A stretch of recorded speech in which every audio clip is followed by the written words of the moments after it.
Mon mari, Mike, a quitté son emploi mais refuse d'aider aux tâches ménagères. En plus de cela, il m'agresse verbalement. On dirait même qu'il a une liaison. Afin de le prendre en flagrant délit, j'ai élaboré un plan. J'ai fait semblant de partir en voyage et j'ai quitté la maison. En regardant depuis un café local, j'ai vu l'ex de Mike, Sarah, entrer dans notre maison. Dans l'intention de les prendre tous les deux en flagrant délit, j'ai tranquillement déverrouillé la porte et monté les escaliers sur la pointe des pieds. J'ai entendu la conversation de Mike et Sarah, venant de la chambre. Je n'aurais jamais pensé vous croiser à nouveau en train de travailler dans cette station-service. Ce doit être le destin. Ah, pourquoi l'ai-je épousée? Pourquoi as-tu épousé ta femme? Je pensais qu'elle serait docile et m'obéirait facilement. Si je peux contrôler l'argent, je peux dépenser comme je veux. Une femme de ménage gratuite? Mais ces derniers temps, je ne supporte même pas de respirer le même air qu'elle. Oh, Mike, tu es si méchant. Sarah gloussa. Je pouvais sentir mon sang bouillir. Ils ont certainement beaucoup à dire, n'est-ce pas? Pour qui se prennent-ils? Ils regretteront ces mots bien assez tôt. Je m'appelle Diane, une femme au foyer de 30 ans. Après avoir obtenu mon diplôme universitaire, j'ai commencé à travailler dans une petite entreprise et j'ai travaillé dur pour m'adapter à l'environnement de travail. Au moment où j'ai pris le coup de main de mon travail, j'avais déjà une vingtaine d'années. Alors que les nouvelles du mariage de mes amis affluaient, j'ai ressenti la pression. C'est alors que j'ai rencontré Mike par l'intermédiaire d'une connaissance commune. Après plusieurs dîners, j'ai réalisé que Mike était tout le contraire de moi. Il est amical, très bavard et a beaucoup de charme. Tu es si féminine et adorable, Diane. Pâtisserie et artisanat? On dirait que vous feriez une excellente épouse. Il m'a complimenté et flatté sans vergogne. Finalement, Mike a avoué ses sentiments et nous avons commencé à sortir ensemble. L'année suivante, nous nous sommes mariés. La partie amusante n'était qu'au début. Peu de temps après, Mike a commencé à faire des remarques condescendantes à mon égard. Juste après notre mariage, j'ai senti que quelque chose n'allait pas dans ce que Mike m'a dit. Il me poussait à devenir une femme au foyer. Pourquoi ne quittes-tu pas ton emploi? Votre salaire est probablement bas puisque vous travaillez dans une petite entreprise. Nous pouvons vivre confortablement avec mes seuls revenus, vous savez. J'ai été décontenancée, ne m'attendant pas à ce qu'ils disent quelque chose comme ça. Bien sûr, mon entreprise est peut-être plus petite que votre grande entreprise, Mike. Mais c'est une entreprise établie, donc le salaire est stable et les avantages sont bons. De plus, sans enfants autour, cela semble être un gâchis d'être à la maison toute la journée. Mike fronça les sourcils en entendant ma réfutation. Vous ne voulez tout simplement pas faire le ménage correctement. Si vous essayiez, il n'y aurait pas assez d'heures dans la journée. Je veux travailler à l'extérieur, Mike. Même si je gagne moins que vous, je veux gagner mon propre argent de poche. De plus, de nos jours, il n'y a aucune garantie qu'un mari sera capable de travailler jusqu'à la retraite. Tu t'inquiètes trop, Diane. Mon entreprise ne fait pas faillite. J'ai compris, je vais juste te donner une allocation, d'accord? Mike rit comme si on ne pouvait rien y faire. Je m'occuperai des finances. Je ne peux pas vous faire confiance, vous êtes trop négligent. Ces paroles arrogantes m'irritaient, mais il y avait une part de vérité là-dedans. Mike est fiable, et il est allé dans une meilleure université que moi, donc il est plus accompli. Quoi qu'il en soit, quittez votre emploi d'ici la fin de ce mois. D'accord, j'ai compris. C'était vraiment dommage car je commençais tout juste à aimer mon travail, mais je ne pouvais pas discuter avec Mike, alors j'ai accepté. Cependant, le comportement dominateur de Mike ne s'est pas arrêté là. Chaque soir, quand il rentrait à la maison, il commençait à inspecter toute la maison. S'il trouvait ne serait-ce qu'un seul cheveu sur le sol, il se mettait de mauvaise humeur. Qu'avez-vous fait toute la journée? Probablement juste passer du temps à regarder la télévision ou sur votre téléphone, n'est-ce pas? Ça doit être bien d'être une femme. Prenez 3 repas et une sieste, et votre mari vous soutient. Mike, utilisant le fait que j'étais une femme au foyer, n'a jamais aidé aux tâches ménagères. Quand j'ai été alitée pendant 3 jours avec la grippe, il n'a même pas lavé sa propre vaisselle et s'est plaint au lieu de s'inquiéter pour moi. Ce gâchis est de votre faute. Pourquoi ne peux-tu pas prendre soin de toi? Vous tombez malade comme ça parce que vous êtes toujours paresseux. Allez, vous pouvez faire quelques corvées même avec une légère fièvre. Désolé. C'était comme ça tous les jours. Mike pinaille sur chaque petite erreur que je faisais. Je voulais lui tenir tête, mais j'aimais toujours Mike et j'avais peur de commencer une dispute qui pourrait conduire à une demande en divorce. Il est probablement juste stressé par le travail en ce moment. S'il pouvait se calmer un peu, il devrait redevenir le gentil Mike que je connaissais quand nous sortions ensemble. Je n'arrêtais pas de me le dire, d'endurer chaque jour. Mais comme s'il se moquait de mes faibles espoirs, Mike devenait de plus en plus arrogant chaque jour qui passait. Il exigeait trop de féminité de ma part. Toujours être jolie. Ne m'embarrassez pas. J'ai compris. Gardez vos cheveux bruns et raides. Pas de pantalon. Portez une jupe puisque vous êtes une femme. Je vais. Ne portez pas les mêmes vêtements tout le temps. On dirait que nous sommes fauchés. Personne ne va penser ça. Tu es si naïf. Je vérifierai ce que portent les jeunes femmes du quartier. D'autres font sûrement de même. Faites simplement ce que je dis. Me forçant ces idées, je me teignais les cheveux tous les mois, les faisais lisser et achetais régulièrement de nouveaux vêtements. Pourtant, il ne m'a donné qu'une allocation de $50 par mois. Au début, j'ai dépensé de mes économies avant le mariage, mais quand elles ont été épuisées, j'ai demandé à Mike la permission de travailler à domicile. J'ai pensé reprendre mon passe-temps de fabrication d'accessoires de perles. De nos jours, s'il devient populaire en ligne, il se vendra, ce qui est la commodité de cette époque.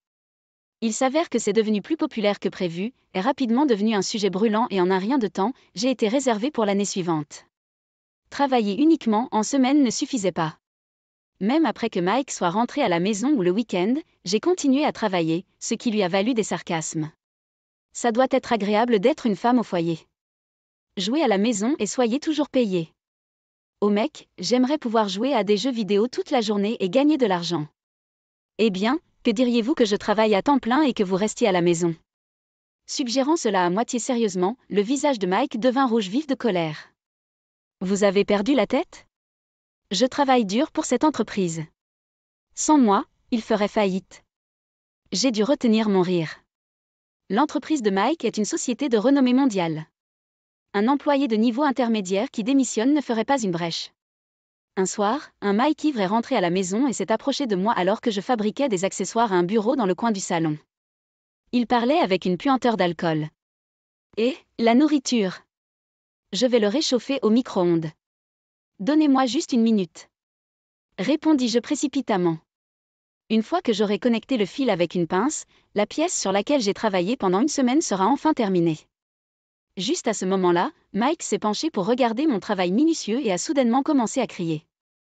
Est-ce plus important que le dîner de votre mari? Tout le monde plaisante ici. Mike m'a arraché ma pièce des mains et a tiré le fil avec force. Des perles colorées scintillaient dans l'air, éparpillées sur le sol. Il a donné un coup de pied sur la table devant moi, a jeté le récipient de perles contre le mur, puis s'est effondré sur le canapé, ronflant bruyamment peu de temps après. C'est terrible. La date limite est demain. Les larmes coulant sur mon visage, j'ai ramassé les perles, j'ai travaillé toute la nuit sans dîner et j'ai réussi à le terminer. Épuisé, j'ai envoyé l'article par courrier express. Quand je suis rentré à la maison, Mike attendait à la porte d'entrée avec un air renfrogné. Où étiez-vous si tôt le matin? J'ai livré la pièce au client. La date limite était ce matin. Oh!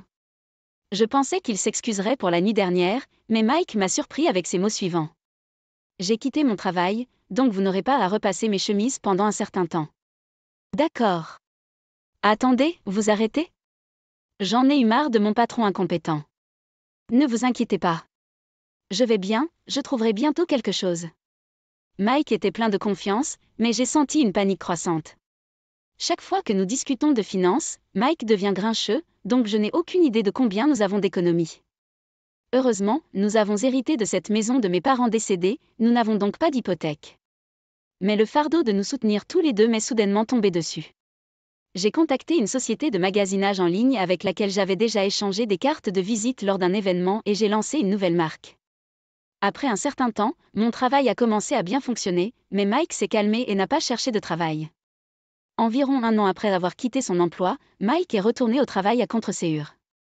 Mais ce n'était qu'un emploi à temps partiel dans une station-service, ne travaillant que 3 jours par semaine. Bien qu'il gagne moins que moi, il agissait toujours de manière supérieure et contrôlait étroitement nos finances. En plus de cela, pour une raison quelconque, il s'habillait le soir et sortait. Lorsqu'on lui demandait où il allait, il disait des choses comme aller boire un verre avec un ancien collègue ou rencontrer un ami. Je soupçonnais une infidélité, mais Mike emportait toujours son téléphone portable avec lui, même à la salle de bain, et le gardait près de son oreiller quand il dormait. Un jour, en revenant d'une visite aux parents de Mike, nous nous sommes arrêtés dans un dépanneur pour prendre un café.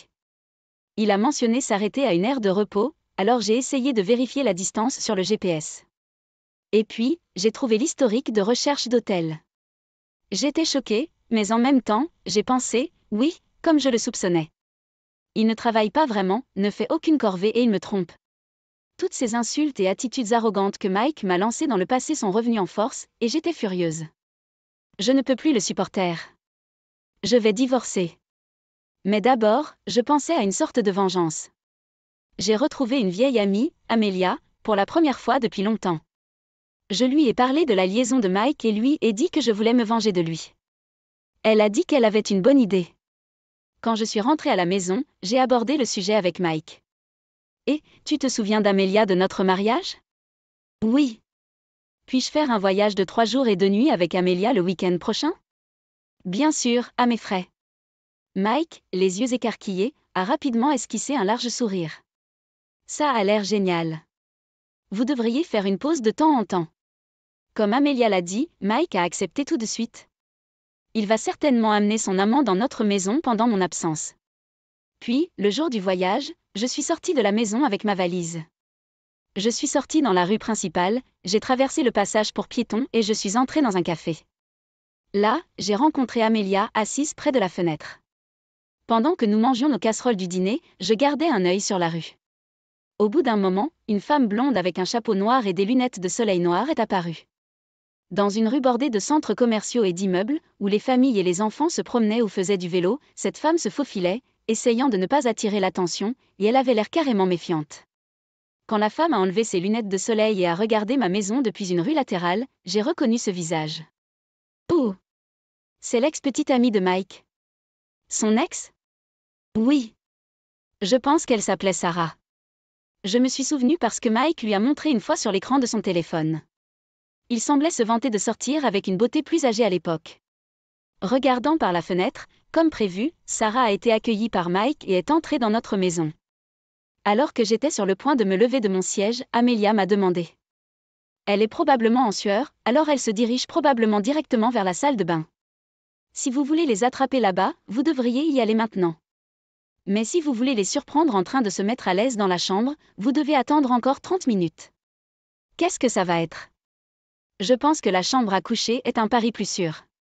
J'ai discuté avec Amelia pour passer le temps, et 30 minutes plus tard, j'ai quitté le café. J'étais plus remplie de colère que de tristesse de me sentir trahie. J'ai réalisé que mes sentiments pour Mike s'étaient estompés depuis longtemps. J'ai tranquillement déverrouillé la porte d'entrée et j'ai monté les escaliers sur la pointe des pieds. Je pouvais entendre Mike et Sarah parler depuis la chambre. Je n'aurais jamais pensé vous croiser à nouveau en train de travailler dans cette station-service. Ce doit être le destin. Ah, pourquoi l'ai-je épousée? Pourquoi as-tu épousé ta femme? Je pensais qu'elle serait docile et m'obéirait facilement. Si je peux contrôler l'argent, je peux dépenser comme je veux. Une femme de ménage gratuite? Mais ces derniers temps, je ne supporte même pas de respirer le même air qu'elle. Oh, Mike, tu es si méchant. Sarah gloussa. La colère me monta à la tête. Le culot d'eux. Pour qui se prennent-ils? Ils regretteront d'avoir dit cela. Juste au moment où j'étais sur le point de tourner la poignée de porte, il semblait que Mike sentait ma présence. J'ai entendu des bruits de brouillage derrière la porte. Quand j'ai ouvert la porte avec force, la pièce était vide. Sur mon lit, il y avait un ensemble de pyjamas bleus et roses soigneusement pliés. En regardant la fenêtre, j'ai remarqué que le rideau était coincé dedans. Ils ont probablement paniqué et ont couru vers le balcon en sous-vêtements. J'ai délibérément crié fort. Mike, es-tu là? Bien sûr, il n'y a pas eu de réponse. Les imaginer tous les deux essayant de se cacher et s'accroupissant sur le balcon m'a donné envie de rire. Oh, on dirait que personne n'est à la maison. Oh, regardez, la fenêtre est déverrouillée. Je me suis dirigée vers la fenêtre, je l'ai verrouillée et j'ai quitté la pièce. Notre maison est un peu en retrait de la route principale, mais le balcon est clairement visible de là. Il est proche des immeubles de bureaux et des centres commerciaux, et il y a toujours beaucoup de circulation piétonnière, même le matin. Si les gens voyaient un homme et une femme sur un balcon en sous-vêtements, cela attirerait sûrement l'attention. Cela les sert bien. Avec un sourire en coin, j'ai quitté la maison. Ce matin-là, après avoir séjourné dans un hôtel d'affaires, je me suis réveillée en pleine forme. Je me demandais tranquillement si je devais prendre mon petit déjeuner dans un café ou peut-être aller dans un restaurant quand le téléphone a sonné. Après avoir ignoré environ 30 appels, j'ai finalement répondu. La voix de Mike, qui semblait sur le point de pleurer, se fit entendre. « Diane, s'il vous plaît, revenez. » C'était la première fois que je l'entendais paraître aussi vulnérable depuis notre rencontre. Faisant semblant d'être inconscient, j'ai demandé. « Bonjour. Qu'est-ce qu'il y a ? » « Parce que tu as verrouillé la porte de la chambre hier soir, nous sommes restés coincés sur le balcon. » Les banlieusards et les vieilles dames locales n'arrêtaient pas de nous regarder. C'était tellement embarrassant. « Oh, je pensais que vous étiez sorti puisque vous n'avez pas répondu. »« Désolé. » J'ai répondu d'un ton joyeux. « Attendez, nous ? Qui d'autre y a-t-il ? S'il vous plaît, revenez bientôt. » Mike, trébuchant sur ces mots, n'admettrait jamais que son partenaire était avec lui. Même si je revenais, ce serait évident. Je ne pouvais pas m'empêcher d'être abasourdi. Feignant le chagrin, lui ai-je dit. « Désolé. Je suis en voyage, donc il va me falloir une demi-journée pour rentrer. » Quoi ? J'ai entendu des reniflements à l'autre bout. On dirait que Sarah n'a pas pu retenir ses larmes. J'ai pris une profonde inspiration et j'ai fait une offre. Si vous acceptez un divorce sans problème, je pourrais me dépêcher de revenir. Et assurez-vous de remettre toutes les preuves de la liaison. Divorce ? Pourquoi ? Vous savez très bien pourquoi. Après un long silence, Mike vaincu répondit. D'accord. Je ferai tout ce que vous direz, revenez s'il vous plaît. J'ai raccroché, j'ai emballé mes affaires et j'ai quitté l'hôtel. Après avoir pris un petit déjeuner tranquille dans un café, je me suis arrêtée dans un endroit avant de rentrer chez moi. J'ai remarqué un groupe de femmes au foyer local qui chuchotaient sous mon balcon. « Oh, Madame Thompson. Votre mari et une femme sont sur le balcon. Que s'est-il passé ? Qui sait ? » J'ai répondu avec un sourire, agissant comme si cela ne me regardait pas, et je suis entrée. Se dirigeant vers la chambre et déverrouillant la porte du balcon, Mike et Sarah se précipitèrent comme s'ils se faisaient la course. Mec, c'était dur. Mike, seulement dans son boxeur, marmonna en se grattant la tête. Sarah, dans une robe en dentelle rouge vif, avait l'air misérable avec son maquillage maculé par les pleurs et son visage gonflé. En attendant que Mike et Sarah s'habillent, j'ai parlé solennellement. Maintenant, montrez-moi les preuves de l'affaire comme promis. Vous avez des textes et toutes sortes de preuves, n'est-ce pas ? Mike sourit alors que je tendais la main. Qui pensez-vous va remettre cela ? Quoi ?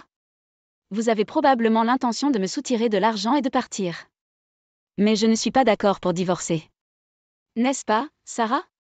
Sarah hocha la tête. Il semblait que Sarah poursuivait sciemment une relation avec un homme marié. Ne sachant pas s'il pensait que j'étais décontenancée par le silence, Mike est devenu arrogant et a continué. Tu penses que tu peux vivre sans moi ? Jouer la victime pour une petite affaire ?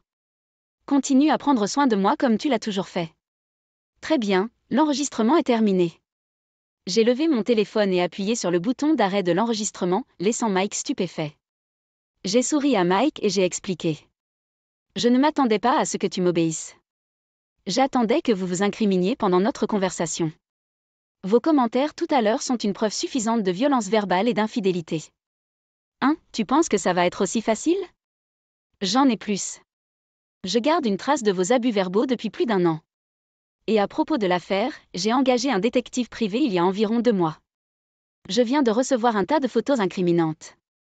Alors que j'étalais les photos de ma valise sur le sol de la chambre, le visage de Mike s'est resserré. Il y avait des plans indubitables d'eux en train d'être affectueux en public, entrant joyeusement dans des hôtels et s'embrassant dans la voiture de Mike. Puis, Sarah, qui était restée silencieuse jusqu'à présent, parla avec un soupçon de confusion. « Mike, tu m'as dit que ta femme était désemparée et ne le saurait jamais. Que allons-nous faire maintenant ? » C'est bon, Sarah. Laissez-moi faire. Elle a toujours fait ce que je dis. Elle reviendra en rampant. Elle ne peut pas vivre sans moi. J'ai trouvé hilarant de voir comment Mike agissait toujours avec autant d'arrogance avec son visage pâle. D'où venait cette confiance ? J'ai demandé à Mike d'une voix calme. Je veux demander quelque chose. Pourquoi supposez-vous que je ne peux pas vivre seule ? J'ai un revenu stable. Je pense que vous, qui ne pouvez pas faire les tâches ménagères, aurez plus de mal. Je suis talentueux, donc bien sûr je peux tout gérer. Mike répondit avec la plus grande confiance. Ta tête folle pour moi, tu sais. Tu serais perdu sans moi. Je dis que nous ne devrions pas divorcer pour vous. J'avais l'impression d'être sur le point de m'évanouir. Après toutes les insultes, ne pas me donner d'argent et même tricher, il croyait toujours en mon amour pour lui. À quel point pouvait-il être délirant? Essayant de changer de sujet, je me suis tournée vers Sarah. Bien sûr, une fois que vous vous serez mis avec cet homme, vous devrez probablement le soutenir, alors bonne chance. Sarah tressaillit, devenant de plus en plus agitée. Oh non, je n'ai pas l'argent. Je ne peux pas. Je comprends que les enfants au collège coûtent cher, mais c'est ce que vous obtenez. L'atmosphère est devenue tendue après ma déclaration. Enfant? Sarah, je pensais que tu étais célibataire. Sarah baissa les yeux, l'air coupable, se mordant la lèvre. Mike, tu ne le savais pas? Sarah a divorcé 2 fois. Pour de vrai? Et elle a un enfant aussi vieux? Pas question. Sarah regarda Mike, les yeux plissés. Qu'y a-t-il de mal à avoir un enfant plus âgé? Mike, tu aimes les enfants. Ne parlez pas comme ça. Mike n'aime pas les enfants. C'est pourquoi nous n'en avons pas. J'ai intervenu et Sarah a regardé Mike avec incrédulité. Il m'a menti. Quelle cruauté. J'ai soupiré à l'explosion de colère de Sarah. Tu n'es pas différente, Sarah. Vous semblez avoir un cercle d'amis assez coloré. Devant un Mike perplexe, j'ai produit des documents concernant Sarah. J'avais engagé un détective privé pour enquêter sur Sarah, et il s'est avéré qu'elle était impliquée avec plusieurs autres hommes mariés en plus de Mike. Bien qu'il n'y ait pas eu de photos comme preuve dans la journée, le rapport a déclaré qu'elle avait des problèmes avec les épouses de ces hommes mariés. Sarah pâlit, balbutiant sa défense. Non, vous avez tout faux. La personne dont je suis tombée amoureux était mariée. Eh bien, vous sortiez toujours avec Mike en même temps, n'est-ce pas? J'ai jeté un coup d'œil pour voir le visage de Mike, tordu de colère. Et, expliquez-vous. Tu as dit que tu ne sortais avec personne. Mike confronta Sarah, qui semblait en avoir marre d'avoir à s'expliquer. Finalement, avec un ricanement, elle répondit avec suffisance. Eh bien, cela coûte cher d'élever un collégien. Les spas, les salons de coiffure et les bars à ongles ne sont pas bon marché non plus. C'était certainement utile que vous pensiez que j'étais célibataire et que vous dépenseriez beaucoup d'argent pour moi. Espèce de serpent. D'accord, d'accord. Réglez vos querelles ailleurs. Quoi qu'il en soit, je vais commencer à demander notre divorce. Mettons-nous d'accord sur les termes et divorçons. Je leur ai dit froidement à tous les deux. Mike, même si vous êtes fauché, nos propriétés seront divisées à parts égales. Assurez-vous de ne plus me faire des imbéciles. Sarah inclina la tête. Vous êtes manager dans une grande entreprise et vous êtes fauché? C'était il y a plus d'1 an.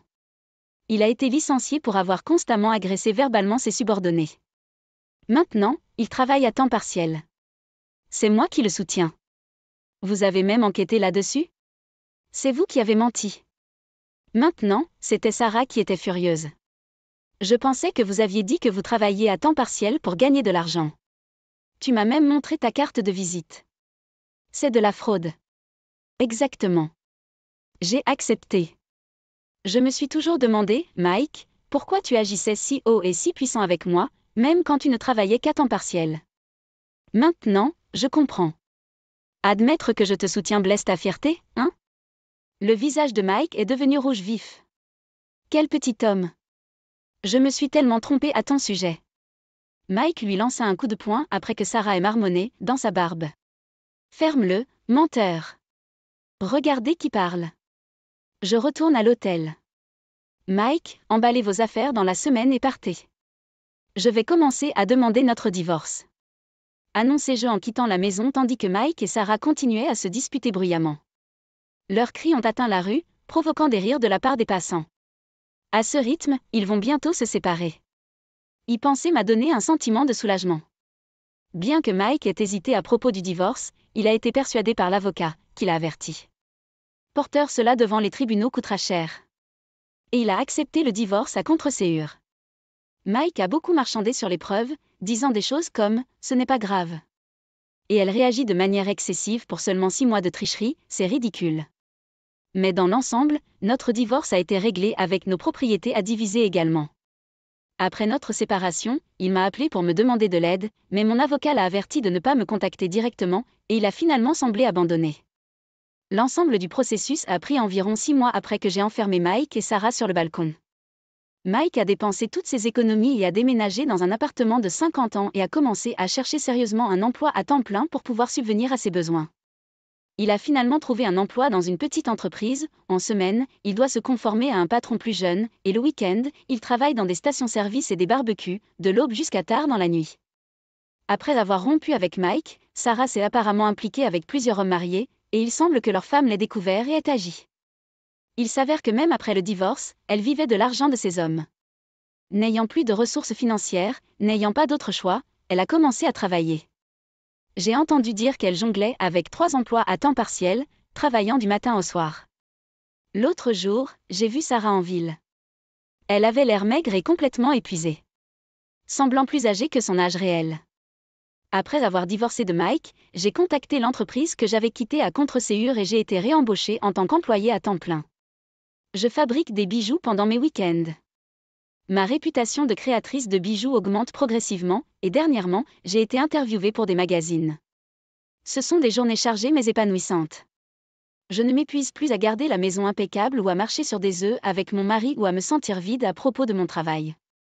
Les matins de week-end, siroter du thé tout en écoutant le chant des oiseaux est tout simplement délicieux. À partir de maintenant, je veux chérir mon temps seul et tout donner. Je m'appelle Ashley. J'ai un mari qui a 2 ans de plus que moi et une fille à l'école primaire. Nous travaillons tous les deux et je suis un designer de premier plan dans une certaine entreprise de vêtements. Puis, un jour, j'ai reçu un appel au travail. Mes parents ont eu un accident. J'étais complètement abasourdie. Il s'avère que mes parents sont décédés dans un accident lors d'un voyage. Ils étaient proches et avaient l'habitude de partir en voyage environ 1 fois par mois. Ce jour-là, ils se rendaient apparemment à un site touristique lorsqu'ils ont chuté d'une falaise. Trouvé par un passant, mais à ce moment-là, il était trop tard. Mon esprit s'est vidé, mais j'ai quitté le travail tôt et j'ai décidé d'appeler mon mari en premier. J'ai quelque chose d'important à vous dire. Quoi? Je suis occupée, vous savez? Il avait l'air assez irrité au téléphone. Pourtant, j'ai pris une profonde inspiration et j'ai continué. Le fait est que mon père et ma mère sont décédés. Vraiment? C'est vrai? Oui. Il semble qu'ils aient eu un accident pendant leur voyage. Les 2 avaient disparu au moment où ils ont été retrouvés. Parler de mes parents m'a fait pleurer de manière incontrôlable. J'ai fini par sangloter au téléphone. Quelle douleur! Arrête de pleurer. Ne pouvez-vous pas être un peu plus sympathique? Mes parents sont partis. Je suis en voyage d'affaires en ce moment. Ne m'appelez pas avec de telles bêtises. C'est une chose horrible à dire. Vous parlez de mes parents. Bien sûr, je leur dois des choses, mais pour moi, ce ne sont que des étrangers. Et il ne sert à rien de s'occuper des morts. Il y a peut-être une veillée funèbre et des funérailles à venir, mais je ne peux pas y assister. Pas même pour la famille? Comme je l'ai dit, ils me sont étrangers. Je ne suis pas assez libre pour m'absenter du travail pour la famille de quelqu'un d'autre.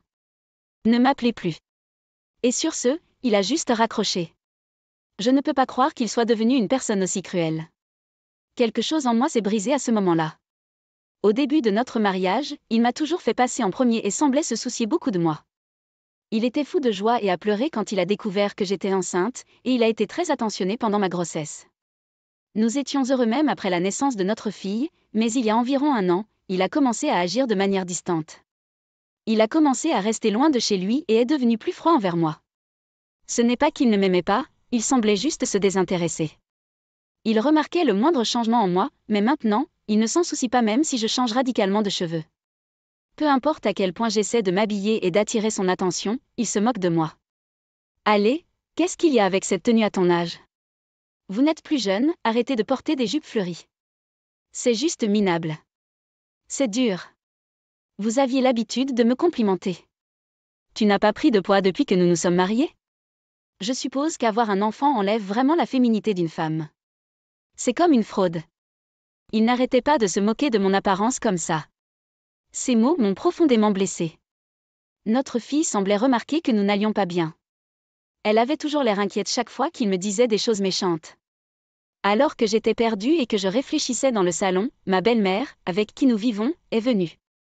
En fait, nous avons construit notre propre maison et avons commencé à vivre avec mes beaux-parents lorsque notre fille a commencé l'école primaire. En me voyant pleurer, ma belle-mère avait l'air agacée. Et, pourquoi une femme adulte comme toi pleure-t-elle? Eh bien, mon père et ma mère viennent de décéder. Quoi? Comment? Ils ont eu un accident pendant leur voyage. Je vois. Les deux sont partis en même temps, tout un couple aimant. Mais bon, vous avez de la chance d'avoir le double de l'argent de l'assurance, n'est-ce pas? Célébrons en dînant dans un restaurant chic. Que as-tu dit? Mes parents viennent de décéder. Comment pouvez-vous être si cruel? Les gens finissent par mourir, n'est-ce pas? Ils sont juste partis un peu plus tôt. Arrête de pleurer et prépare-toi à préparer le dîner, j'ai faim. Ma belle-mère est la méchante belle-mère stéréotypée. Je pensais qu'elle dirait au moins quelque chose de gentil quand elle entendrait parler de mes parents. Mais elle n'avait pas une once de compassion. Après cela, j'ai commencé à préparer les funérailles avec l'aide de mes proches. Mon mari a dit qu'il avait du travail et qu'il n'y assistait même pas. Je ne pouvais plus supporter d'être avec un homme aussi sans cœur. Après les funérailles de mes parents, j'ai décidé de commencer à me préparer au divorce. Une fois que tout était prêt, j'ai laissé un message vocal à mon mari, qui était en voyage d'affaires. Je pars pour un long voyage d'affaires. S'il vous plaît, gardez un œil sur vos parents. C'est tout ce que j'ai laissé dans le message. Il n'y avait rien d'autre que je voulais dire. J'ai pris mes affaires et j'ai quitté la maison dans laquelle nous vivions depuis tant d'années. Quelques heures plus tard, alors que j'étais au travail, j'ai été appelée par les ressources humaines. Mon mari était arrivé, trempé de sueur. J'avais ignoré ses appels. Il pensait probablement que je serais au travail et a décidé de me confronter là-bas. Honnêtement, je ne voulais même plus voir son visage, mais je ne pouvais pas le laisser faire une scène au travail, alors je suis allée m'en occuper à contre-ségur. Quand je me suis présentée à l'entrée, il était là, visiblement secoué. Vous? Quelle est la signification de cela? Mes parents sont dans le pétrin. Donnez-moi une pause. Écoutez, je ne peux vraiment pas supporter que vous arriviez à l'improviste. Je travaille, vous savez? D'ailleurs, n'étiez-vous pas censé être en voyage d'affaires? Je suis revenue dès que papa m'a appelé. Après votre départ, ils ont même eu du mal à manger. Papa a dit de revenir. Et qu'est-il arrivé à maman et papa de toute façon? Maman est hospitalisée, papa est alité. Toutes vos affaires ont disparu. Complètement confus, mon mari avait besoin d'une explication. Le diabète de votre mère s'est aggravé et elle a dû être hospitalisée d'urgence. Vous saviez qu'elle était diabétique, n'est-ce pas? Je le savais, mais ce n'était rien de grave, n'est-ce pas? Elle semblait toujours bien à la maison. Elle avait peut-être l'air bien, mais son état était grave. Elle s'est effondrée avec un violent mal de tête. Après quelques tests, ils ont décidé qu'elle devait être hospitalisée. Elle ne prenait pas ses médicaments et sautait des rendez-vous chez le médecin. Son état a dû s'aggraver.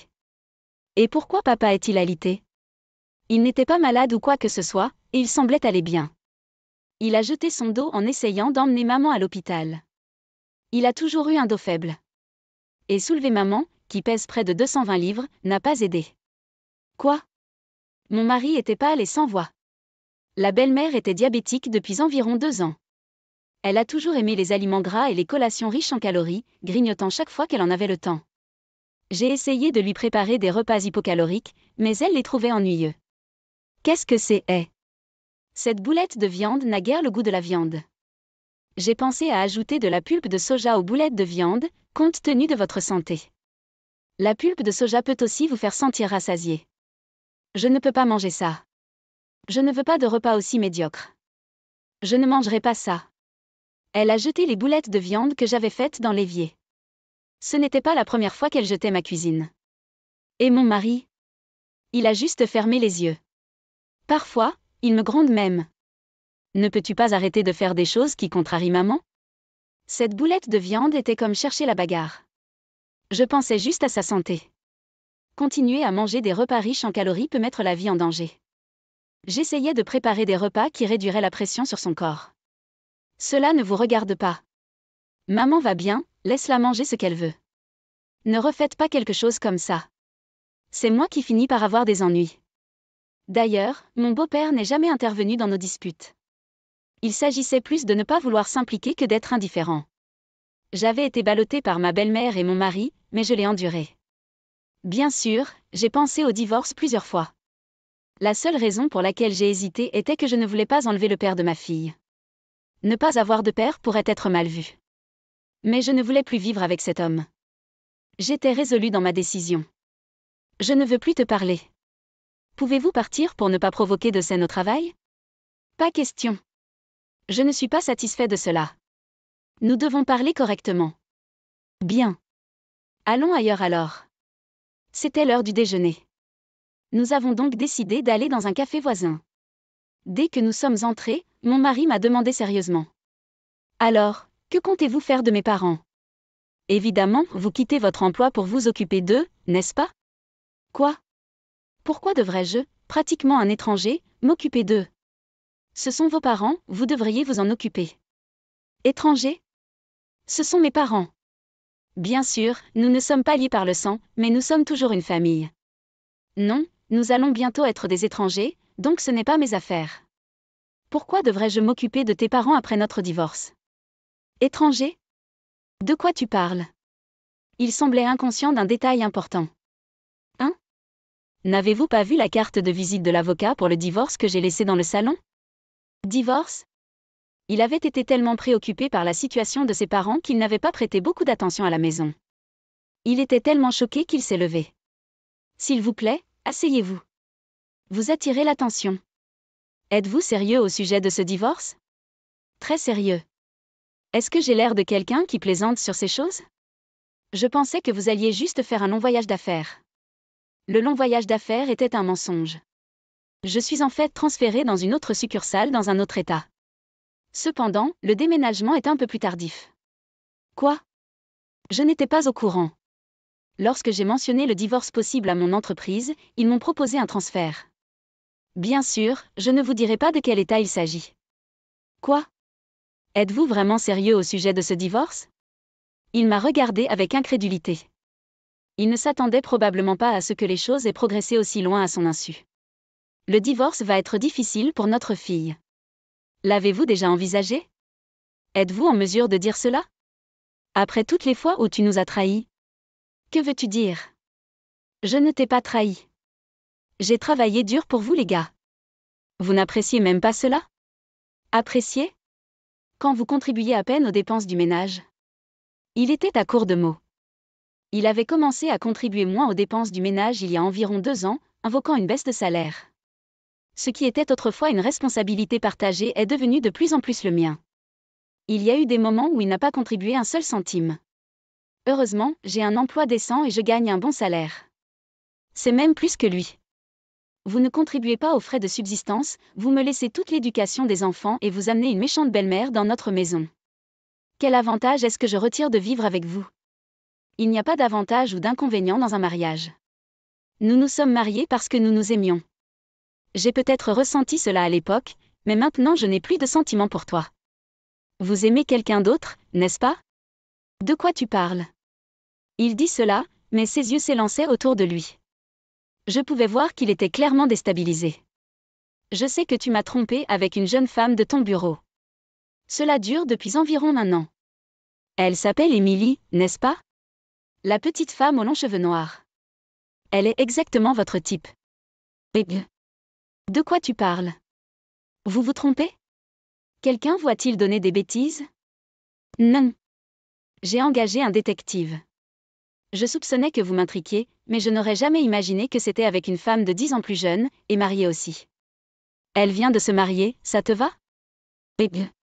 Avez-vous enquêté sur moi? Bien sûr. Si nous divorçons, je dois m'assurer que cela me profite. Il était clairement choqué. Il a dû penser que sa liaison avait été secrète. Quand j'ai commencé à penser à divorcer de mon mari, j'ai engagé un détective privé pour enquêter sur ses actions. Depuis qu'il avait commencé à rester loin de chez lui, il avait agi de manière suspecte. Il a soudainement commencé à verrouiller son téléphone, à passer des appels secrets à différents endroits et à quitter la maison avec des sacs inhabituellement grands. J'ai essayé de l'ignorer, mais il s'est avéré qu'il avait une liaison. L'autre femme était une collègue de travail à son bureau. Apparemment, elle a fait le premier pas. Elle a toujours été du genre à ne pas se contenter d'un seul gars. Elle m'a approché lors d'une fête. J'ai essayé de refuser, mais elle était si persistante que je n'ai pas pu m'en sortir. Vous dites donc que ce n'est pas de votre faute? Bien sûr, elle a peut-être trompé d'autres hommes aussi, mais vous êtes responsable de vous impliquer avec elle, n'est-ce pas? Quoi? Est-ce qu'elle voit aussi d'autres gars? L'enquêteur a découvert qu'elle avait eu une relation avec au moins 3 autres hommes en plus de vous. Quoi? Elle a dit que j'étais le seul. Mon mari a claqué du poing sur la table, montrant sa frustration. L'enquête a également révélé que le mari de la femme est cadre dans une grande entreprise. Il a presque 2 décennies de plus qu'elle, et il semblait qu'elle l'avait épousé pour son argent. Mon mari était responsable de la tricherie, mais elle l'était aussi. D'une certaine manière, ils étaient tous les deux similaires. Mais c'était juste une chose fortuite entre nous. Aucun de nous ne voulait briser nos familles. Alors, les affaires occasionnelles sont acceptables? Et notre fille? Et si elle se fait harceler à l'école à cause de votre liaison? Ce serait la faute des enfants qui répandent des rumeurs. C'est mal de se mêler de la famille de quelqu'un d'autre. Vous blâmez toujours les autres. Vous avez triché, et vous ne vous êtes même pas excusé. Vous ne montrez aucun remords. D'accord, je comprends. Je vais rompre avec elle. Heureux maintenant? Il ne s'agit pas d'être heureux. Je divorce de toi. Et je vais vous faire payer tous les deux pour vos péchés d'une manière ou d'une autre. Le visage de mon mari pâlit à mes paroles. Alors son mari pourrait nous découvrir, n'est-ce pas? C'est injuste pour Émilie, elle vient de se marier. Injuste? C'est son mari qui a été trahi juste après son mariage. Au fait, j'ai déjà informé le mari d'Émilie de l'affaire. Quoi? Elle ne vous a rien dit? Non, elle a été en congé de maladie et ne répond pas à mes appels. Cela doit être un choc pour elle aussi. Merde! Et si cela se passe au travail? Vous avez provoqué cela vous-même. Et je sais que vous utilisiez tous les deux vos jours de vacances pour vous rencontrer. Comment le sais-tu? J'ai demandé à votre entreprise parce que vous avez fait tellement de voyages d'affaires ces derniers temps. Ils ont dit que vous n'étiez pas en voyage, que vous utilisiez simplement vos jours de vacances. J'ai également vérifié les dossiers de congé d'Émilie, et elle était en congé les mêmes jours. Vous la rencontriez, n'est-ce pas? Quoi? Mon mari s'est tu, baissant les yeux. Je savais que j'avais atteint la cible. Puis, quelqu'un que nous n'attendions pas nous a approchés. Qu'est-ce que tu fais ici? N'étiez-vous pas en congé aujourd'hui? Patron. C'était le patron de mon mari, de son département. Son patron venait souvent dans ce café pendant le déjeuner. Mon mari avait l'air gêné. Vous avez dit que vous aviez besoin d'un jour de congé pour une affaire de famille, n'est-ce pas? Eh bien, oui, mais... Son patron a senti que quelque chose se passait. J'ai pensé que c'était le bon moment, alors j'ai décidé de tout dire à son patron. Son patron savait que j'étais la femme de mon mari. Nous nous étions rencontrés plusieurs fois. En fait, ce type a eu une liaison avec une jeune femme au travail. Elle s'appelle Émilie. Quoi? C'est vrai? Son patron a crié assez fort pour que les autres l'entendent. Veuillez baisser la voix. Tout le monde regarde. Eh bien, je suis choquée d'apprendre qu'un de mes employés a une liaison. Et il a utilisé ses jours de vacances pour la rencontrer. Qu'est-ce que tu fais à un moment où nous sommes si occupés? Regardez. J'avais l'intention de rompre avec elle. Pourriez-vous garder cela secret pour les autres? Que dis-tu? Bien sûr, je vais le signaler. Vous êtes dans la vente, n'est-ce pas? La vente est une question de confiance. Qui veut acheter à quelqu'un qui trahit sa propre famille? Ne pensez pas que vous resterez dans votre département actuel. Attendre. Je ne connais rien d'autre que la vente, et si je suis transférée, mon salaire le fera. Vos problèmes ne me concernent pas, excusez-vous d'abord auprès de votre femme. Vous l'avez blessée à cause de vos actions. Bien sûr, je comprends que j'ai fait quelque chose de mal, mais cela n'a rien à voir avec mon travail. C'est important. Je ne veux plus rien avoir à faire avec quelqu'un qui peut trahir sa famille si facilement. Je vous retire de l'équipe de projet à venir. Il semblait que mon mari avait été nommé à la tête d'un projet important. Le succès de ce projet aurait presque certainement garanti une promotion. Il avait mis beaucoup d'efforts pour s'y préparer depuis longtemps. C'est injuste. Vous avez dit que j'étais la bonne personne pour le projet. Maintenant que je connais votre vrai caractère, j'ai perdu le désir de vous le confier. Heureusement, nous avons beaucoup d'employés compétents. Je désignerai quelqu'un d'autre comme leader. Je vais le signaler au supérieur maintenant. Sur ce, son patron quitta le café. Son patron était censé prendre sa pause déjeuner, mais il est retourné au bureau pour faire un reportage sur mon mari. Après avoir vu son patron partir, mon mari s'est effondré de défaite. C'est fini. Tout allait si bien. Comment en est-on arrivé là? Sa voix tremblait, au bord des larmes. Eh bien, je laisserai le reste à mon avocat. À partir de maintenant, communiquons par l'intermédiaire de nos avocats. J'ai laissé la carte de visite de l'avocat sur la table du salon, alors appelez-les si vous avez besoin de quoi que ce soit. Vous êtes vraiment sérieux au sujet du divorce? Mon mari a demandé avec des larmes dans les yeux. Je me demandais de quoi il parlait.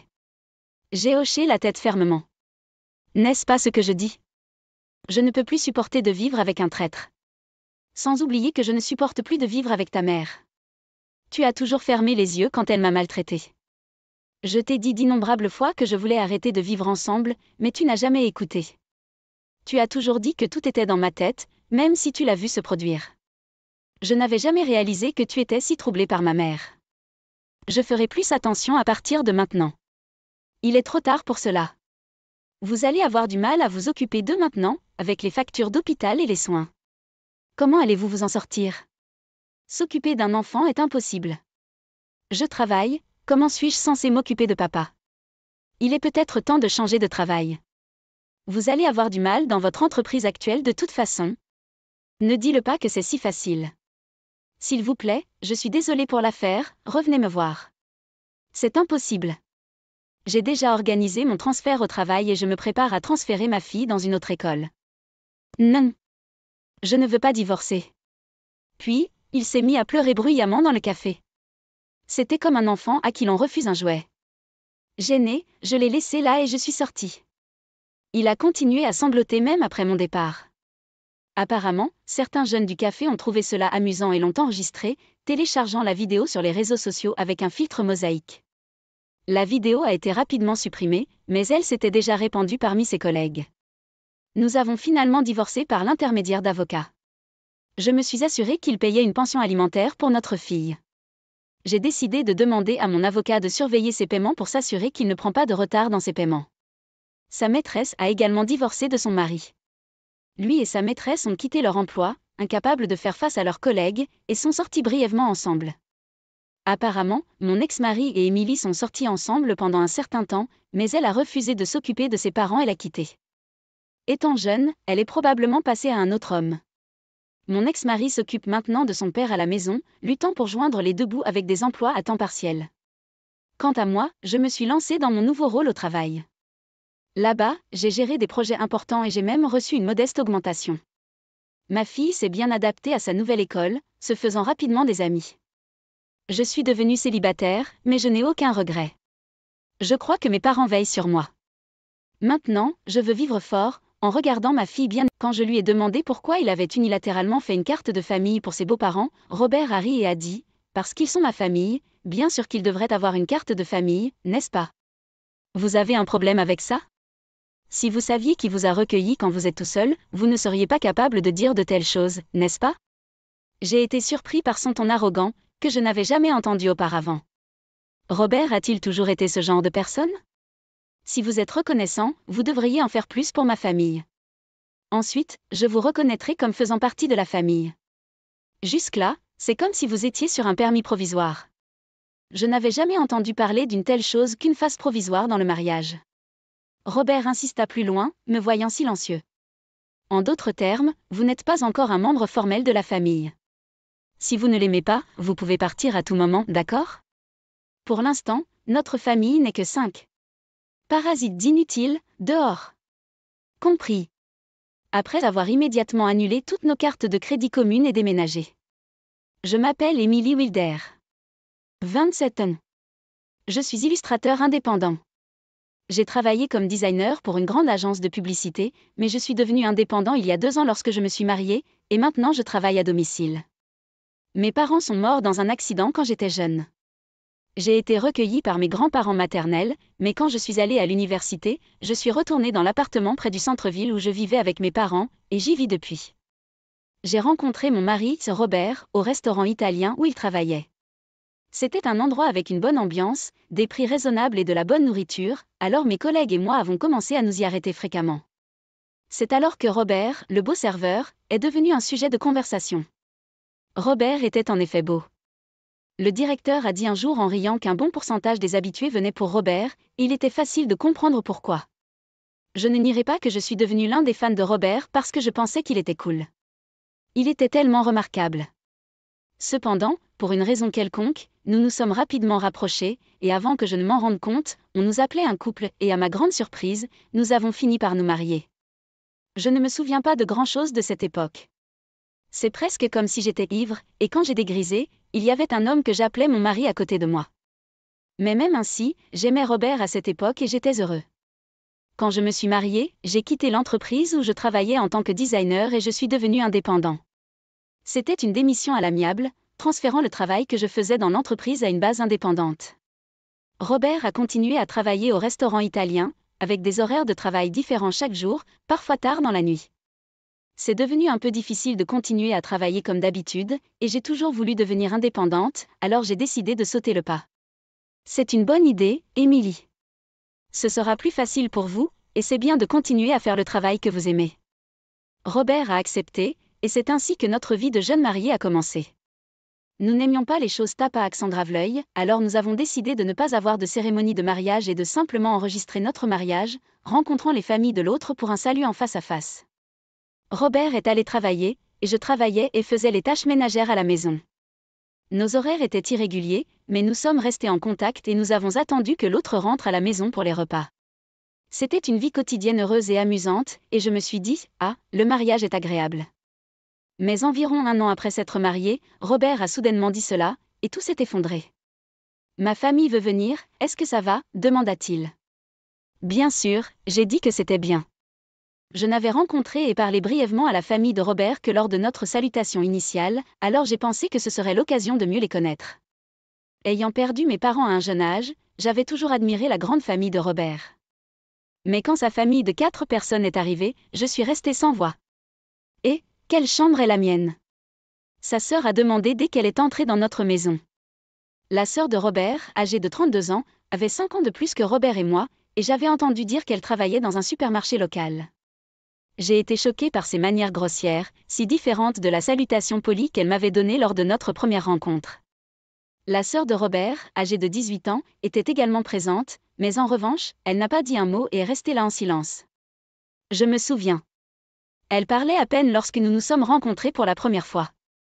Pressée par la sœur de Robert, j'ai montré aux 2 sœurs la chambre d'amis et aux parents de Robert la chambre, qui était autrefois la chambre de mes parents. C'était la seule chambre de style japonais de l'appartement, alors j'ai pensé que ce serait mieux pour eux. Après s'être installés dans leur chambre, la sœur de Robert déclara. Eh bien, puisque nous allons vivre ici ensemble, tu ferais mieux de commencer à servir notre famille correctement. J'étais confus par ce qu'elle voulait dire, mais quand j'ai regardé Robert pour obtenir de l'aide, il riait d'une manière que je n'avais jamais vue auparavant. Il s'est avéré que sa famille avait abandonné sa propre maison et emménagé dans mon appartement à mon insu. Désolé, apparemment, notre maison familiale a soudainement dû être libérée et il n'avait nulle part où aller, a-t-il expliqué. J'aurais aimé qu'il me le dise plus tôt. Comme je l'avais supposé, c'était juste pour un jour ou 2, et c'était vraiment gênant. Quand j'ai mentionné cela à Robert, essayant de ne pas le contrarier, il a baissé les yeux et s'est excusé. Quoi qu'il en soit, s'il vous plaît, jusqu'à ce qu'il trouve un autre endroit où aller. Je ne pouvais pas dire non. Comment pourrais-je refuser des personnes dans le besoin, en particulier la famille de quelqu'un d'important pour moi, sans même un endroit où aller? J'ai accepté à contre-séure de vivre ensemble, à condition qu'il trouve un nouvel endroit le plus rapidement possible. Mais j'en viendrai à regretter cette décision. La famille de Robert n'a fait preuve d'aucune retenue. Tous les 4, depuis le jour où ils ont emménagé, n'ont rien fait et m'ont tout laissé, disant ce qu'ils voulaient. Ils ne firent aucun effort pour chercher une maison ou un emploi. Quand j'ai posé des questions sur leurs emplois, j'ai eu une autre surprise. Oh, j'ai quitté ce mauvais travail au supermarché. Elle avait dit qu'elle avait un emploi, mais apparemment, ce n'était qu'un travail à temps partiel. J'avais supposé qu'elle était une employée à temps plein en raison de son âge, mais elle a révélé qu'elle n'avait pas eu d'emploi stable depuis le lycée. Les parents de Robert travaillaient également à temps partiel et avaient démissionné avant de venir ici. Et, bien sûr, la sœur de Robert était au chômage. Elle avait dit qu'elle était étudiante, mais c'était un mensonge. Pourquoi devrais-je travailler alors que je fais partie d'une famille riche? Une famille aisée? De qui parlait-elle? Quand j'ai demandé, j'ai reçu une autre réponse choquante. Vous, bien sûr. Vous avez obtenu un gros règlement et de l'argent d'assurance à la suite de l'accident de vos parents, et vous n'avez même pas d'hypothèque sur cet appartement. Vous pouvez vivre sans travailler. La sœur de Robert a dit en riant. J'ai protesté auprès de Robert quand il est rentré chez lui, mais il a élevé la voix d'une manière que je n'avais jamais vue auparavant. Tout le monde est fatigué de devoir soudainement quitter sa maison. Laissez-les se reposer un moment. Où voulez-vous virer cruellement ma famille, Émilie ? Abasourdi, je me suis figée. Puis Robert adoucit soudain son ton. Désolé d'avoir crié. J'ai du mal aussi. J'ai été occupée et fatiguée aujourd'hui. Pouvez-vous comprendre ? Juste un peu plus de patience, s'il vous plaît. Robert était doué pour manipuler les femmes. Avec le recul, il a probablement toujours utilisé un mélange de gentillesse et de dureté pour obtenir ce qu'il voulait avec les femmes. Mais à ce moment-là, je ne m'en suis pas rendu compte et j'ai accepté à contre-ségur d'endurer un peu plus longtemps. Et la tyrannie de la famille de Robert a empiré. Il me traitait comme un serviteur à la maison et exigeait de l'argent quand je sortais. Nous ne pouvons pas partir à la recherche d'un emploi sans un centime, n'est-ce pas ? C'est bien, mais si nous ne pouvons pas trouver de travail, nous continuerons à vivre ici. Je leur ai donné à contre-ségur de l'argent, qu'ils ont bien sûr prétendu avoir dépensé sans trouver de travail. Ils n'ont probablement jamais cherché de travail. Mais si je disais cela, ils m'accuseraient de mentir sans preuve et toute la famille de Robert me blâmerait pendant des heures. Le dire à Robert n'a pas résolu le problème. Tout le monde est frustré de ne pas trouver d'emploi. Désolé, supportez-le encore un peu. Je vais leur parler, dit Robert, essayant d'apaiser les choses. Mais au fil du temps, j'avais l'impression que dire quoi que ce soit était inutile. Cependant, la fréquence de leur demande d'argent a progressivement diminué, peut-être parce que Robert a dit quelque chose, de sorte que le problème a semblé se résoudre de lui-même. Bien sûr, l'argent que je leur avais donné ne m'a jamais été rendu. Puis, après environ 3 mois de vie de cette façon, j'ai remarqué quelque chose d'alarmant. Pourquoi la facture de la carte de crédit est-elle si élevée ? Pourrait-il s'agir d'une utilisation non autorisée ? Lorsque j'ai rapidement vérifié le relevé, tous les frais ont été effectués avec des cartes de crédit familiales. Les achats allaient de la nourriture et des boissons aux livres, aux jeux et même aux sacs et vêtements de marque coûteux. Chaque article était étiqueté avec un nombre de 1 à 5, indiquant que 5 cartes de crédit familiales avaient été émises. Actuellement, ces cartes de crédit sont à mon nom, Robert utilisant les cartes familiales. Il semblait que vous seriez mieux à même de gérer cela, et il est plus pratique de consolider les paiements, n'est-ce pas ? Puis-je vous laisser faire ? Il a dit, et j'ai fini par les gérer. Mais il semblait que ces cartes de famille avaient été délivrées à mon insu. La famille de Robert a cessé de demander de l'argent parce qu'elle pouvait maintenant effectuer des paiements par carte de crédit et des retraits d'argent. Quand j'ai demandé à Robert pourquoi il avait fait des cartes de famille pour ses beaux-parents sans me le demander, il a ri et m'a dit « Eh bien, vous vous plaignez quand ils disent qu'ils n'ont pas d'argent, alors quel choix ai-je ? D'ailleurs, vous savez qui vous a recueilli quand vous étiez tout seul, n'est-ce pas ? Pouvez-vous vraiment dire de telles choses à l'importante famille de votre bienfaiteur ? » J'ai été stupéfait par son ton arrogant, différent de tout ce que j'avais entendu auparavant. Robert a-t-il toujours été comme ça ? Si vous êtes reconnaissant, vous devriez servir davantage ma famille. Alors je te reconnaîtrai aussi comme une famille. D'ici là, considérez cela comme si vous étiez sur un permis provisoire. Je n'avais jamais entendu parler d'une phase provisoire dans le mariage. Remarquant mon silence, Robert insista davantage. Cela signifie que vous n'êtes pas encore un membre officiel de la famille. Si vous ne l'aimez pas, vous pouvez partir à tout moment, vous savez ? Pour l'instant, nous ne sommes que 5 dans notre famille. Parasite d'inutile, sortez. C'est là que j'ai réalisé la vraie nature de Robert. J'avais l'impression que tout le sang s'était écoulé de mon corps, choqué. J'ai envisagé de divorcer de Robert. En fait, j'ai commencé à me demander pourquoi j'avais épousé Robert en premier lieu. Au début, je pensais juste que c'était un beau gars. Comme les autres filles, j'étais juste excitée qu'il soit beau, sans intention particulière. Puis une fois, alors que je partais pour aller aux toilettes, Robert s'est approché de moi. « Vous semblez différente des autres, Émilie ? Hein ? Je ne sais pas comment le dire, mystique ? Désolé, ce n'est pas quelque chose que je devrais dire à un client. » J'ai été décontenancée. Cela a continué, et j'ai progressivement commencé à remarquer Robert. Peut-être que c'était sa stratégie pour que je l'aime. En y réfléchissant calmement, cela a commencé à avoir du sens. Je me souviens, lorsque Robert est venu à notre table pour bavarder, un collègue a dit en plaisantant que j'étais une riche héritière vivant seule dans un condo. C'est juste après qu'il a commencé à me parler. Probablement, il en voulait à ma richesse et à ce condo. Robert n'était pas vraiment mon genre. Pour le dire gentiment, il était moderne, pour le dire franchement, il semblait quelque peu frivole. J'aimais les hommes mûrs qui pouvaient parler calmement et sérieusement, mais j'ai fini par tomber amoureuse de Robert. J'ai toujours trouvé cela étrange. Robert était le soi-disant beau gars. Il a dû être facile pour lui de charmer une femme, surtout quelqu'un comme moi, qui n'était pas habitué aux hommes et qui venait d'entrer sur le marché du travail. Je suis tombée dans sa tactique et j'ai fini par l'épouser.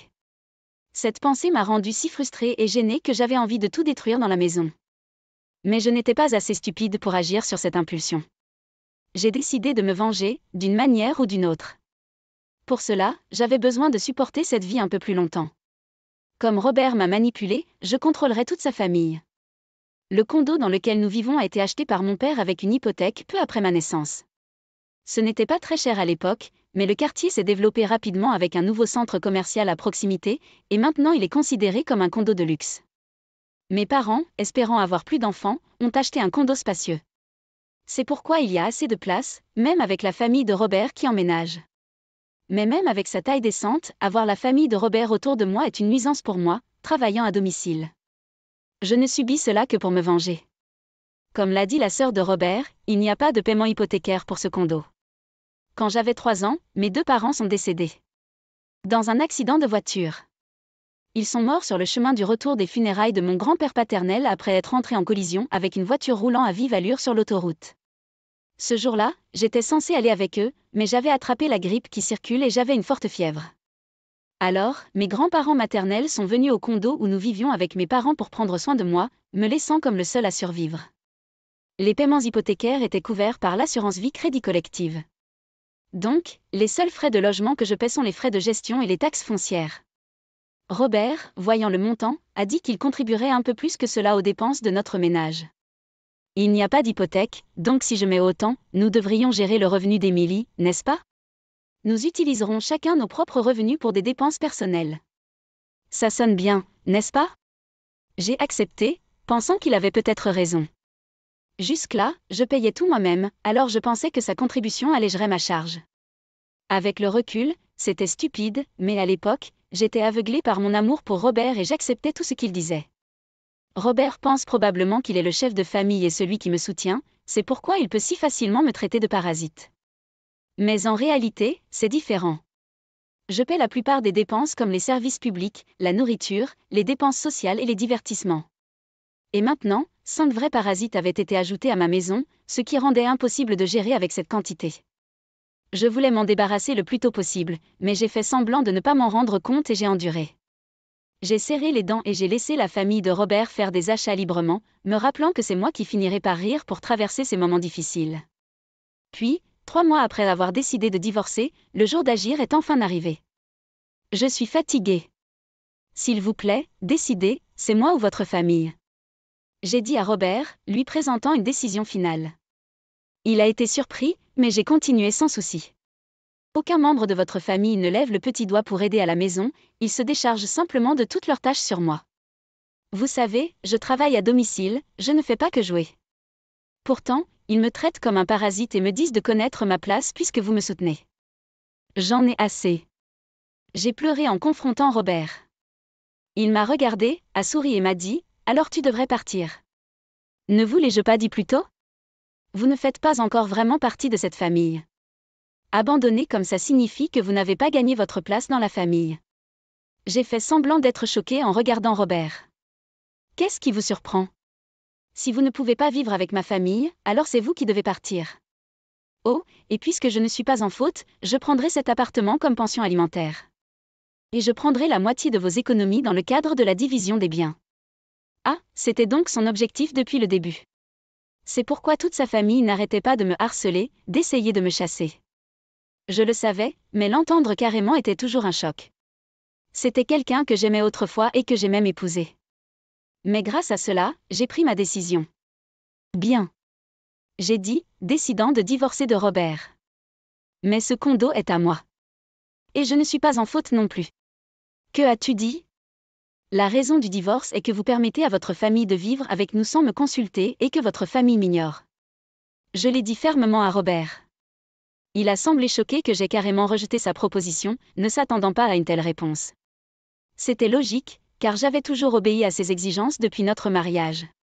En y repensant, cela m'a mis en colère. Je ne veux pas passer une seconde de plus avec vous tous, alors je vais partir maintenant, mais vous devriez aussi vous préparer à partir. C'est une blague, non? C'est notre maison, nous ne partirons pas. Avez-vous déjà entendu parler des droits de résidence? Vous ne pouvez pas simplement forcer les gens qui vivent ici. Cria Robert. Ignorant ces élucubrations, j'ai quitté la maison et je suis allé chez mes grands-parents. J'ai tout expliqué et j'ai demandé si je pouvais rester jusqu'à ce que les choses soient réglées.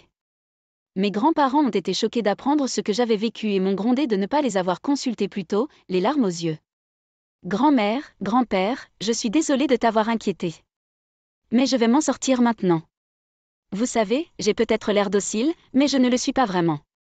J'ai dit avec un rire forcé, les larmes aux yeux. Le lendemain de mon départ de l'appartement, Robert m'a contacté immédiatement. Et, de quoi s'agit-il? À quoi faites-vous référence? Le courrier certifié. J'ai été impressionnée par la rapidité du travail. J'avais laissé la procédure de divorce à un avocat, et quand je leur ai dit hier que je quittais la maison, ils ont fait en sorte que tout soit livré aujourd'hui. Je ne paie pas de pension alimentaire et je ne quitte pas l'appartement, juste pour que vous le sachiez. Déclara Robert. Mais légalement, vous avez l'obligation de payer, et vous n'avez pas le droit de continuer à vivre dans cet appartement, ai-je répondu. De quoi tu parles? Cet appartement est aussi le mien, puisque nous sommes mariés. Si vous insistez, alors payez-moi la moitié de sa valeur pour me racheter. Une affirmation si absurde. Parler comme ça ne nous mène nulle part. Veuillez communiquer par l'intermédiaire de mon avocat à partir de maintenant. Dis-je, mettant fin à l'appel. Je savais qu'il rappellerait probablement demain, mais je n'avais plus envie de parler aujourd'hui. Comme prévu, il a appelé le lendemain matin. Et, de quoi s'agit-il? Il a répété la même ligne qu'hier. Pas de créativité du tout. À quoi faites-vous référence? La carte ne fonctionne pas, qu'avez-vous fait? Ce que j'ai fait, c'est l'annuler. Cette carte était la mienne, et vous utilisiez juste la carte de famille, vous vous souvenez? En effet, avant de quitter la maison, j'avais changé tous les contrats de cette carte à une autre et l'avais annulée. Bien sûr, les cartes familiales cesseraient de fonctionner lorsque j'annulerais la mienne. Je payais pour ça aussi. Oui, vous avez payé les frais de gestion de l'appartement et les taxes foncières. Juste pour les 2 premiers mois. Ce n'est pas beaucoup, mais je peux déduire cela de la pension alimentaire si vous voulez. Quand je me suis moquée de lui comme ça, j'ai entendu des cris indistinctes à l'autre bout du téléphone. C'est vrai, Robert n'a payé le montant convenu que pendant 2 mois. Il a trouvé diverses excuses à propos du magasin et autres, trouvant toujours une raison de me demander d'attendre, mais il a ensuite cessé de payer. S'il a oublié et pensait qu'il payait toujours, c'est un mauvais souvenir. Mais je m'en fichais plus. C'est quelqu'un avec qui je coupe les liens, sa mémoire n'a pas d'importance pour moi. C'est la situation, alors s'il vous plaît, payez votre moitié des frais de subsistance que j'ai couverts. J'ai tenu un registre détaillé du ménage, que je soumettrai comme preuve. Ensuite, divisez correctement l'épargne. C'est un bien matrimonial, a-t-il exigé. Oui, je comprends. Divisons-le en conséquence. J'ai accepté, et il a mis fin à l'appel avec un coup d'adieu, me rappelant de ne pas oublier. Et, de quoi s'agit-il? Puis, quelques jours plus tard, j'ai reçu un autre appel avec la même ligne. J'ai réalisé qu'il manquait non seulement de mémoire mais aussi de vocabulaire. Que veux-tu dire? Le partage des biens partagés. Pourquoi est-il nul? Vous devez rouler en espèces de l'assurance et de la pension alimentaire de vos parents. Ah, c'est donc ce qu'il pensait. J'ai patiemment expliqué que mes économies avant le mariage ne faisaient pas partie de la propriété partagée, et comme nous n'avions pas d'économie après le mariage, elles s'élevaient naturellement à 0. Ne me mens pas. Si vous pensez que je mens, pourquoi ne consultez-vous pas quelqu'un? Quoi qu'il en soit, à partir de maintenant, veuillez communiquer par l'intermédiaire de mon avocat. Je ne vous parlerai plus directement. Au revoir. J'ai dit cela, j'ai raccroché le téléphone et j'ai bloqué le numéro de Robert. 2 mois après mon départ de la maison, Robert et sa famille ont finalement quitté l'appartement. Pas parce qu'ils ont changé d'avis, mais parce qu'ils ne pouvaient pas subvenir à leurs besoins. Naturellement, le revenu de Robert n'était pas suffisant pour une famille de 5 personnes. Ils avaient l'habitude de faire des achats extravagants avec ma carte, leur dire de réduire maintenant était impossible. Je les avais laissés utiliser la carte intentionnellement pour cela. Les connaissant, j'étais sûre que j'en arriverais là. Sa famille a commencé à harceler Robert pour qu'il achète de l'argent, et quand il a refusé, ils ont commencé à voler dans son portefeuille. Même quand Robert s'est mis en colère, ils l'ont blâmé de m'avoir mis à la porte. Pour couronner le tout, l'électricité, le gaz et l'eau ont tous été coupés. Bien sûr, je m'étais arrangé pour cela. Comme je n'avais pas l'intention d'y vivre pendant un certain temps. Robert a essayé de les restaurer immédiatement par téléphone, mais la maison était à mon nom. Personne d'autre ne pourrait les reconnecter si le propriétaire les avait arrêtés. Pendant l'été chaud et le début de l'automne, sa famille n'a pas pu supporter la chaleur extrême et a finalement quitté le condo. Où ils sont allés, je ne le sais pas et je ne m'en soucie pas. Robert a essayé de rester jusqu'à la fin, mais a finalement abandonné en raison du manque d'électricité et de l'incapacité de se laver. La procédure de divorce s'est déroulée plus rapidement que prévu. Non pas parce que Robert a changé d'avis, mais parce qu'il a foiré. Il m'a trompée alors que nous étions encore mariés. Ou plutôt, il avait commencé à faire des gestes sur quelqu'un en pensant qu'il pourrait bientôt me mettre à la porte. Il s'est vanté de posséder un appartement de luxe dans un emplacement privilégié du centre-ville, y attirant des jeunes filles. C'est surprenant qu'il ait fait cela alors que sa famille était là, mais il avait des antécédents de tels comportements, donc cela ne les dérangeait pas.